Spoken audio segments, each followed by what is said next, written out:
Saya rasa mungkin direktur ini paham lah tentang bagaimana gitu kan, tentang pengelolaan. Itu yang pertama. Yang kedua, memang ada saya lihat juga yang apa ya, orang yang menambang di Perusda itu tidak punya jalan sendiri, ada jalan perusahaan yang diberikan. Nah itu menguntungkan bagi perusahaan yang lain. Oh. Nah seperti itu. Jadi sarannya Perusda bikin jalan sendiri lah, biar Nah tidak kalau harus membayar semestinya jalan. ya, semestinya dia harus membuat jalan sendiri. Yang nggak tahu lah bagaimana caranya, tetapi dia harus bisa membuat jalan tersendiri sehingga itu tidak menumbuhkan kos yang lebih tinggi gitu kan. Menyewa jalan ya. Ya harus ada jalan tersendirinya bagi dia gitu kan. Nah itu sebenarnya yang harus kita lihat dari dalam konteks pertambangan kita. Iya, karena sekarang ini kan dengan kewenangan yang diberikan terbatas tersebut, kita pemerintah daerah yang kita dapatkan apanya? Paling kan cuma dana-dana CSR-nya saja, gitu kan? Tidak bisa kita mau mendapatkan royalti karena kalau misalnya walaupun ini ada perusahaan tambang dua yang besar sama kita, itu hubungannya dengan negara, bukan dengan Pemda. Oh ya. Di sana itu. Nah, yang kita bisa olah diolah oleh pemerintah daerah ini adalah perusahaan, ya itulah perusahaan daerah dengan perusahaan-perusahaan yang lain. Nah, inilah yang harus kita pemerintah Kabupaten Kolaka untuk mengatur lebih baik tentang alurnya atau bagaimana perkembangan mekanisme pertambangan kita seperti itu, gitu kan? Itu yang dikelola Perusda. Ya. Kalau yang di luar Perusda lah, pertambangan, apa nih yang menurut Anda perlu sedikit diberi arahan oleh seorang dekan hukum? Kalau kita lihat kan sebenarnya kan yang Kolaka ini kan dulu kita lihat sebagai wilayah yang yang terkenal dengan kakaonya, gitu kan? Dulu kan. Nah, tapi kan sekarang yang kita lihat ya mungkin data saya yang kurang atau ini. Kalau kita dulu kan by the way, saya sudah podcast dengan para pelaku usaha trading kakao kemarin. Iya. Terkait kakao Kolaka memang dia agak merosot katanya. Lanjut Bang. Iya, karena kan dulu kakao terkenal di Kolaka itu karena di Kolaka Timur sekarang, Lembah Subur, di sana itu. Tapi kita tidak tahu potensi yang ada di kecamatan yang lain. Nah, yang kita lihat saja di sini kan ada Kampung Coklat, gitu ya, yang ada di Lalomba, Kalimera situ. Itu pun juga tidak seberapa, gitu kan, untuk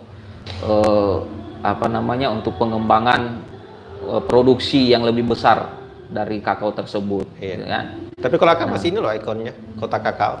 Iya, tapi justru itulah dengan kalau ikonnya seperti itu maka kita harus kembangkan lagi. Iya ya. Nah, kembangkan lagi petani-petani kakao itu dia bisa bangkit lagi, gitu kan. Nah, dulu saya pernah banyak juga yang kita lihat itu pemberian bibit, gitu kan. Nah, tapi pemberian bibit itu cuma diberikan saya bibitnya, tetapi tidak teratur, gitu kan. Maksudnya dia cuma memberikan saya bibitnya, setelah itu ditinggalkan di sana itu kan. Jadi kalau yang seperti itu kan tinggal masyarakat saja yang menanam. Kalau masyarakat menanam dia rawat, berarti berhasil. Nah, tetapi kalau dia dibiarkan juga pemerintah, ini kan juga akan menimbulkan menurut saya juga agak mubasir juga, gitu kan. Nah, itu kan potensi cuma persoalan proyek saja, proyek pembibitan. Nah, setelah proyek pembibitan kasihkan masyarakat, setelah itu berhenti. Nah, maksudnya saya itu kan dia bisa bertahap, mungkin bibitnya, setelah itu mungkin juga obatnya dan sebagainya, karena sekarang kan banyak juga masyarakat melihat bahwa kondisinya sekarang adalah obat yang mahal, gitu kan, sehingga orang sekarang untuk bertani juga kan membutuhkan modal yang besar, gitu kan. Itu dari ini tadi arahnya ke industri pertanian atau Ya. ini sudah mengarah ke pertanian, segmen pertanian yang dibahas Nah tadi? itu sesuai Masih industri artinya ini secara umum kan. Secara umum, oke. Saya Ya. pikir tadi ujungnya ini mau bikin industri pengolahan kakao. Nah itu yang saya lihat itu ya.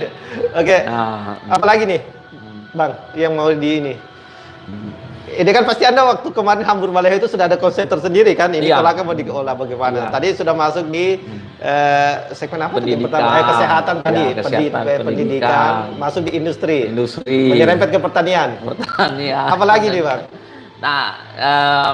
Nah itu mungkin yang lebih apa namanya yang Minta maaf ya. Lanjut Iya. aja. Saya harus makan permen. Iya, yang Pahit. secara spesifik ya yang ini. Tapi kan kalau pemerintah apa namanya kalau pemimpin menjadi seorang pemimpin di Kabupaten Kolaka itu kan sebenarnya adalah dia manajemennya harus bagus dan ini tidak boleh dikerja oleh satu orang karena dia punya tim gitu kan. Artinya bukan tim sukses tapi tim yang orang bekerja gitu kan yang secara profesional. Nah, tetapi memang seorang pemimpin itu dia harus punya konsep dasarnya seperti apa, tapi dalam hal pelaksanaannya itu adalah memang orang-orang teknis yang jalankan seperti itu. Nah, yang penting kita punya gagasan yang baik, gagasan yang besar bagaimana Kolaka ini dia lebih dia bisa sejahtera gitu kan, bisa sejahtera, kesehatannya bagus, masyarakatnya penghasilannya juga bagus gitu kan. Nah ditambah sumber daya manusianya yang baik gitu kan. Nah itulah tadi yang gagasan saya tentang persoalan kenapa itu Baleho kemarin itu kenapa Baleho itu kemarin dia tersebar di sana itu kan ya, karena saya pikir bahwa memang bukan persoalan muda dan tua tapi mungkin kita melihat bahwa yang kita membutuhkan energi gitu kan, energi orang-orang yang energik untuk membangun Kabupaten Kolaka lebih baik lagi seperti itu. Nah, kenapa berhenti di Sumbar? Hah? Kenapa berhenti? Ini saya kan 2 tahun ini. Saya berhenti karena begini kan di WSN itu ada ada dua skema di sana, ada PNS, ASN kan ada 2. Jadi ada ASN pegawai negeri, ASN dan juga P3K gitu kan. Nah, Anda termasuk? Saya bagian dari P3K gitu kan. Jadi ada aturan yang yang mengatur tentang kita gitu kan. Nah, sehingga ini adalah gagasan untuk Kolaka ke depan. Tapi kalau memang peluang aturannya aturannya tidak membatasi untuk kita, maka kita bisa bisa memberikan gagasan kepada orang-orang yang akan bertarung nanti gitu kan. Gitu kan. Ternyata hanya untuk menyampaikan gagasan beliau harus. Iya. Tapi nanti itu akan kita tanyakan kembali di akhir pertanyaan terakhir, 2 pertanyaan terakhir nanti. Iya. Kita masuk sedikit di judul. Iya. Ini pasti kalau Anda tidak perlu mikir ini jawabnya. Iya. Kan di judulnya itu saya tulis kesadaran hukum warga sudahkah mencerahkan. Dari sudut pandang seorang dekan dan dari sudut pandang sebagai Anda tadi hampir jadi calon. Silakan. Apa itu yang kesadaran hukum warga sudah mencerahkan. Biar orang nanti bilangnya jadi begini gitu kan. Kalau persoalan kesadaran hukum itu saya lebih menekankan pada persoalan informasi teknologi ini kan. Jadi ada yang namanya kita undang-undang informasi teknologi atau undang-undang ITE lah gitu ya. Nah, masyarakat sekarang kan mereka akan familiar dengan hal itu. Jadi sekarang orang biasanya kalau dulu curhatnya itu adalah dia mencari teman untuk mencurhatkan ini. Tetapi sekarang biasanya masyarakatnya kita mau mencurhat itu tanpa pikir langsung adalah mereka langsung posting gitu kan. Nah, inilah yang perlu kita harus sadari masyarakat kita bahwa apapun yang dia lakukan atau memposting maka ada undang-undang yang dapat menjerat dia gitu kan. Nah, artinya kita tidak boleh memposting sembarang atau menghina orang gitu kan. Nah, kalau itu yang kita lakukan itu bisa-bisa menjadi kalau dulu mulutmu adalah harimaumu, kalau sekarang tanganmu adalah harimaumu gitu ya. Ya, ya benar, benar, benar, benar. Jadi kalau kita mau melihat hitungan berapa menit mulut bicara, itu lebih cepat jarinya berkomunikasi gitu. Nah itu gitu kan. Nah sehingga itulah yang kita harus memberikan edukasi kepada mahasiswa kepada masyarakat, utamanya mahasiswa. Mahasiswa gitu, masyarakat. Iya, iya. Ini kan banyak sekali yang viral-viral yang kita lihat itu mungkin karena mereka langsung cepat respon tanpa memikirkan apa akibatnya, sehingga ketika misalnya ada orang lain yang merasa dirugikan, lapor di kepolisian, itu menjadi bagian dari sesuatu tindak pidana seperti itu. Oke. Nah, gitu ya. iya. Tapi Anda lihat selain fenomena kesadaran hukum di dunia di sosial media itu, secara umum selain sosial media gimana di warga? Kalau sebenarnya juga kalau kita melihat di Kolaka itu narkoba juga banyak, gitu kan, narkoba, kekerasan rumah tangga, gitu kan, KDRT. Tetapi itu tidak terlalu KDRT mungkin ada, gitu kan. Tapi kalau narkoba ini sangat penting sekali. Makanya saya senang dengan Badan Narkotika Kabupaten Kolaka yang selalu memberikan sosialisasi BNN, gitu kan. Nah, karena ini kita Kolaka ini adalah jalur perlintasan, gitu kan. Perlintasan Kendari, Bombana, Kolut, Bone. Langsung Bone gitu kan. Nah, ibaratnya itu kalau di di kasus narkoba itu kita bagian seperti gunung es piramid gitu kan. Okay. Itu sebenarnya banyak di bawah, tapi yang nampaknya adalah cuma piramidnya saja gitu kan. Oke, sedikit tapi soalnya iya, sebenarnya banyak gitu kan. Nah, hanya inilah yang perlu kita. Ini ada hubungannya dengan kurangnya kesadaran hukum atau cuma karena terjebak dalam situasi atau ekosistem atau pergaulan dan lain sebagainya? Ya, itu kalau kita melihat kan banyak. Kalau misalnya kalau kita mau lihat dari ilmu kriminologi itu kan, dia bisa saja mungkin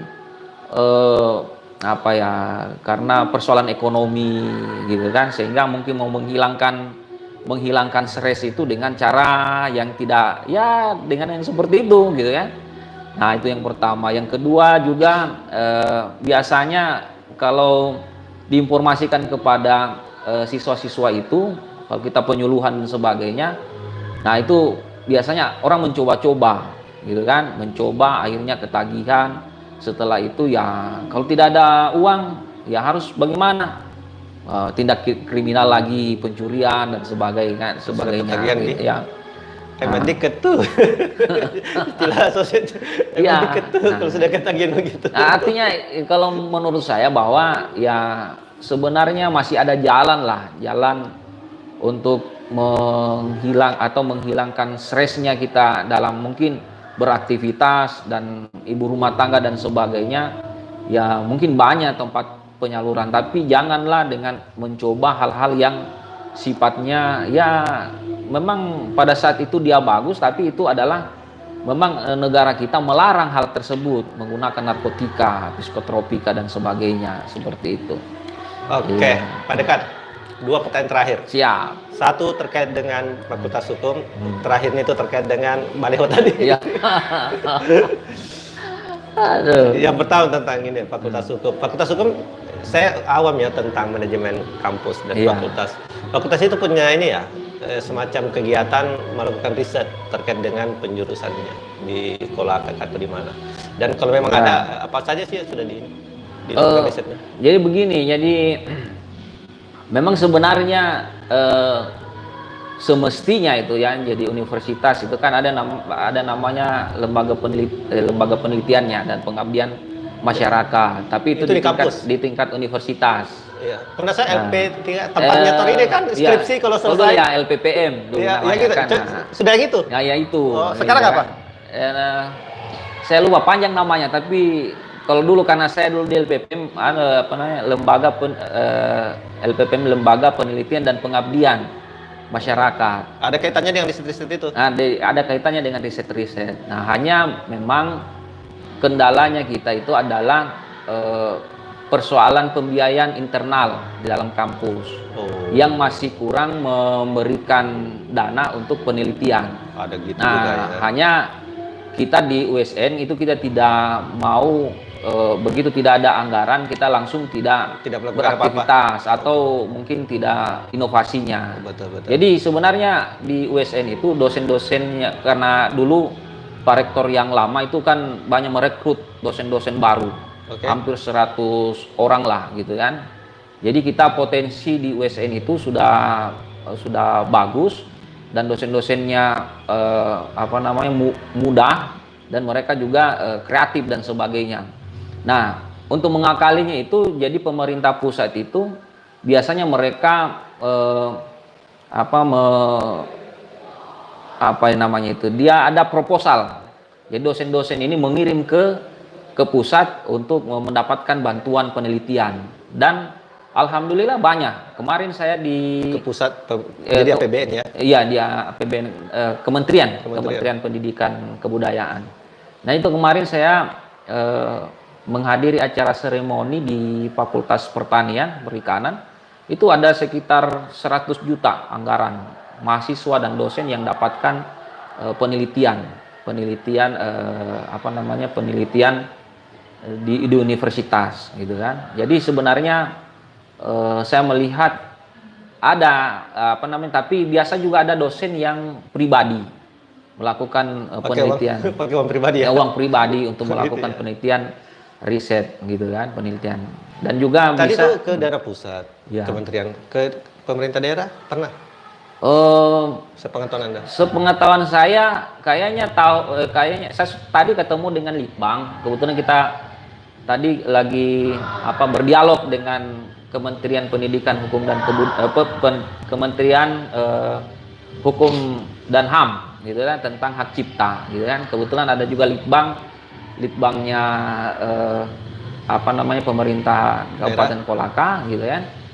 Nah, saya bilang bagus kita bekerja sama gitu kan. Itu juga yang sempat tanyakan. Selama ini ada nggak litbang dengan kampus ini? Dulu tidak. Kalau mohon maafin ya, dulu saya secara ini jujur mengatakan tidak pernah ada, gitu kan, tidak pernah ada. Tapi tadi sudah ada komunikasi. Nah, tadi sudah ada komunikasi. Mudah-mudahan ini bisa menjadikan hal yang baik. Dan permulaan yang bagus. Betul. Jadi kita tidak bisa, USN itu tidak akan besar juga kalau kita tidak bersinergi dengan pemerintah daerah, dengan perusahaan-perusahaan yang ada di Kabupaten Kolaka. Gitu. Ini pertanyaan pertama tadi ya. Yang terakhir. Kalau ada yang lamar jadi calon wakil bupati, P3K-nya dilepas tidak nih?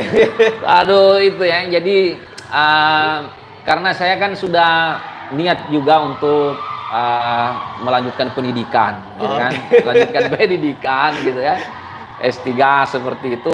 Nah, artinya ya itu adalah nanti sumbangan pemikiran lah, sumbangan pemikiran kepada kepada teman-teman yang mau berkompetisi di Kabupaten Kolaka. Mudah-mudahan yang harus kita, karena Kolaka ini potensinya besar, tetapi yang harus kita utamakan itu adalah bagaimana peningkatan sumber daya manusia di Kabupaten Kolaka.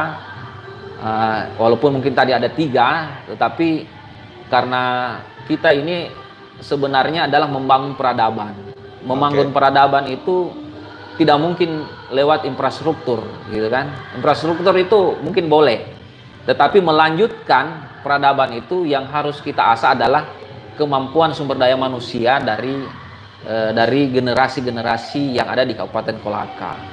Nah, sehingga nanti sekarang harus lebih pintar yang kemarin dari kemarin, yang ke depan harus lebih pintar daripada kita. Iya, harus gitu kan, karena tantangan ke depan itu lebih jauh besar dan kompleks. Iya, kompleks dan sebagainya. Maka kita harus mempersiapkan generasi-generasi Kabupaten Kolaka untuk lebih bagus lagi, lebih mantap lagi, seperti itu. Bahkan saya bermimpi sendiri nih. Mudah-mudahan Kolaka bisa menyediakan stok untuk kepemimpinan nasional. Iya, gitu. Kalau selama ini selalu kayak Java sentris kan? Iya, Kenapa tidak begitu Kolaka kan? Kan di Kolaka kita lihat karena kalau yang bergaul ke tingkatan nasional Jadi tokoh itu juga. sudah banyak, Sudah banyak. ada. Nah, dan kita tahulah siapa orangnya kan yang bergaul Tinggal itu. dikasih peluang saja tuh. Iya, tinggal peluang Dan saja. kebijakan daerah, kebijakan pusat yang sangat membantu hal itu kan sangat dibantu. Iya, betul. Ada lagi nih terakhir, kalau ada yang mau disampaikan. Terakhir, Ternyata tadi disclaimer mereka dia tidak maju. intinya adalah bagaimana saya sebenarnya kemarin itu cuma melemparkan saja supaya kita di Kabupaten Kolaka ini lebih banyak yang tertarik untuk berkomitmen untuk membangun Kabupaten Kolaka itu lebih bagus, lebih baik. Nah, tetapi ketika misalnya kita sudah berbeda pandangan, berbeda pendapat, ataupun golongannya berbeda, maka ketika misalnya kita sudah selesai itu ya sudah berhenti, selesai gitu kan. Karena mungkin tujuannya Kolaka 01 tapi caranya yang berbeda gitu kan. Cara untuk mencapainya mungkin berbeda, cara untuk pandangannya juga mungkin berbeda, tetapi sebenarnya mereka punya niat untuk membangun Kabupaten Kolaka lebih baik, sejahtera dan berkeadilan. Gitu ya. Beliau pada satu partai dengan saya. Betul. Oke. Ya, ini obrolan-obrolan kami dengan Pak dekan kita Pak Yahyanto SHMH. Ya. Nanti insya Allah dokter juga Insya Allah. sudah mencari peluang beasiswa, mudah-mudahan diberkati dan peluang itu juga diberikan oleh sumber-sumber dana tadi yang disebutkan itu. Demikian teman-teman, terima kasih Pak dekan kita telah mau mampir di podcast ini, podcast yang sangat sederhana. Iya. Low budget saya selalu bilang gitu. Yang penting gagasannya, gitu ya. Ya itu maksud saya. Yang penting substansinya, walaupun pencahayaannya kurang. Alatnya kurang, seperti substansi dari obrolannya mudah-mudahan bisa ditangkap. Mohon maaf atas segala kekurangan dan saya mau bilang mudah-mudahan ini bukan dekan pertama dan terakhir dari USN dan kampus-kampus lain yang kami undang di acara podcast. Ya. Mudah-mudahan fakultas pendidikan, fakultas pertanian dan fakultas-fakultas lain. Ya. Yang paling dekat ini sebenarnya pikiran saya mudah-mudahan beliau juga nonton ini dekan fakultas ekonomi ada ya? PISIP, masih dia bernaung di Di PISIP. PISIP, oke. Ya, Berarti dia di prodi ya, program studi. Program studi. Oh iya. Saya sedikit mau combine antara bagaimana sih ilmu akuntansi dengan metode pengelolaan anggaran di Kabupaten Kolaka kita ini. Cuma untuk didiskusikan aja, bukan untuk di. Terima kasih. Ini jadi mundur lagi, ada closingnya. Terima kasih dari kami undur diri. Semoga semuanya sejahtera, apalagi adil Gitu. dan hebat. Assalamualaikum warahmatullahi wabarakatuh. Fearless.